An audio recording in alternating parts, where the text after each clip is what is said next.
Alright, ladies and gentlemen, this is a no frills, straight to the point, Unit 2, Day 2. Adding, subtracting polynomials, multiplying polynomials. We'll just jump right into this. We started talking about this in class, and the main thing is we want to get things that are alike. Okay, so we want to get like terms. Alright, so we want to combine like terms. And one of the ways that I think about it is I think of it in what we call vertical form. And vertical form is where we take, let's say, x squared. So this first set of parentheses, and I write it out.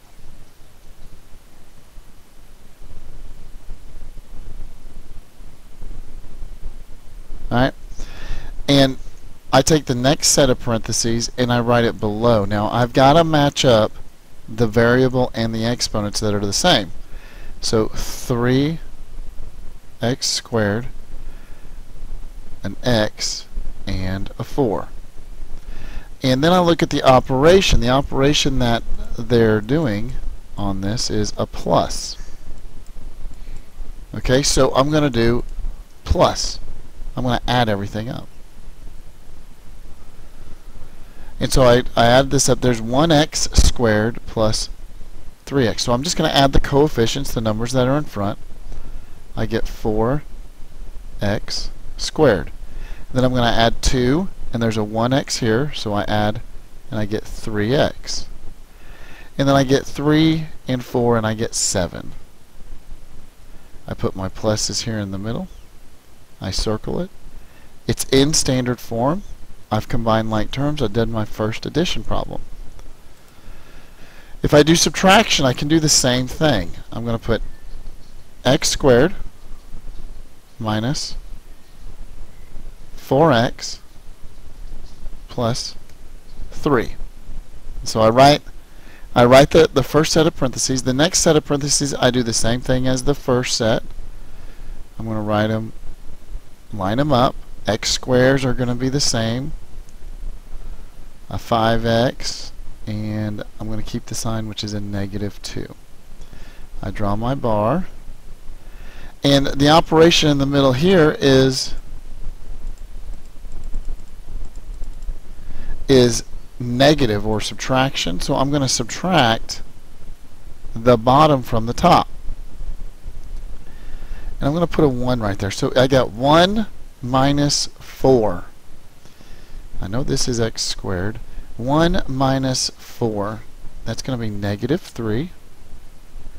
-4 minus 5 is -9x. And then 3 minus a -2. I'm going to leave that alone, change that to addition, change the sign there, and I get plus 5. On subtraction, make sure you slow down and you really think about it. We're subtracting the bottom from the top. Next one, let's write out 5x squared, 6x, and a 4. And 5x plus 1 is the next thing I get to write on the below these terms right here. So 5x goes, not with the 5x squared, it goes right here. The 1. I subtract. I'm subtracting the bottom from the top. This is 0, so it's just 5x squared. 6 minus 5 is 1x. 4 minus 1 is 3. So I add it all up, and I get my simplified form. On your own, I want you to do these problems. Now, they're not easy. In fact, they're pretty challenging. So make sure that you are coming in and asking questions if you need to, because these are for a grade. Multiplying polynomials. This is something that probably is new to us. What we'll do is we're going to take, I'm just going to rewrite this, 6v, 2v plus 3. And I'm going to take this term right here in front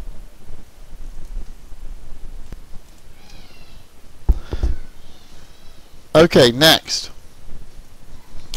6v, and I'm going to take 6v and I'm going to multiply it by everything in here. So I'm going to write this out.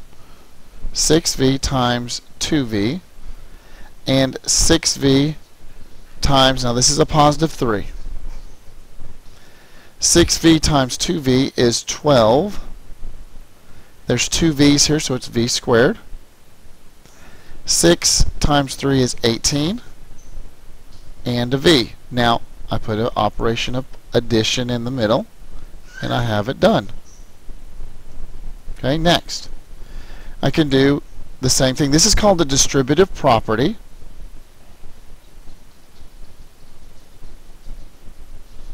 Distributive property, and what we're going to do is we're going to distribute this to this. So I'm going to give everything 2y.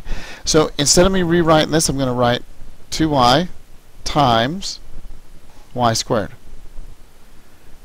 2y times 3y. And 2y times, now that's a negative 2. Think of it as a negative 2. Negative 2.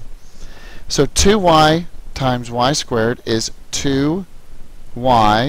Now there's a 1 here, so the order of the same base, I'm just going to add the exponents. I get 3. 2y times 3y is 6 y squared, and 2y times negative 2 is negative 4y.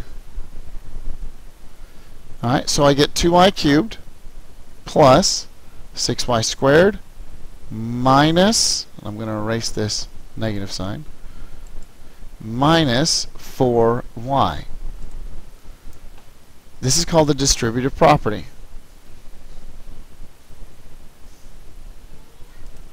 Now, on your own, I want you to do the same thing that we did with addition. I want you to work these out. I want you to look back at the examples. If there is a question, you need to come in immediately and ask me. I apologize for the background noise. We got dogs, we got kids, we got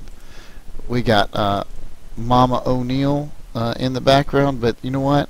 That's how it is in the O'Neill household, and that's a good thing. So understand that you got to have these finished before you come into class, so that you're prepared. You will not be a master of this at the very beginning. There are some challenging things, so if you have questions, you need to email me or come in and see me, and we can work out a couple of these. Remember, if you have to retest, you've got to come in and do test corrections, and then you can retest. And I expect anyone who got below a 70 to do that, and it's only in the morning, ladies and gentlemen. You know, if there's some crazy circumstance, you need to talk to me and communicate that with me. But if you can get there in the morning, get there in the morning. Alright, great job on your exponent book projects, and I will see y'all in class.